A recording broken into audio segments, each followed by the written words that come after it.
Hi, ಎಲ್ರಿಗೂ ಶುಭ ಸಂಜೆ. Good evening everybody.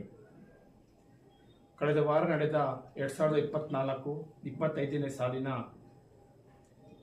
Karnataka ರಾಜ್ಯ ಮಟ್ಟದ SGFI ಕರಾಟೆ ಪಂದ್ಯಾವಳಿಯು ಬೆಂಗಳೂರು ಗ್ರಾಮಾಂತರ ಜಿಲ್ಲೆಯಲ್ಲಿ ಅಚ್ಚುಕಟ್ಟಾಗಿ ಆಯೋಜನೆ ಮಾಡಲಾಯಿತು. ಹಾಗಾಗಿ ಎಲ್ಲರಿಗೂ ಧನ್ಯವಾದ ತಿಳಿಸುವ ಮುಖಾಂತರ ಈ ಒಂದು ಚಿಕ್ಕ ವಿಡಿಯೋವನ್ನು ಮಾಡಲಾಯಿತು. ಮೊದಲನೇದಾಗಿ ಬೆಂಗಳೂರು ಗ್ರಾಮಾಂತರ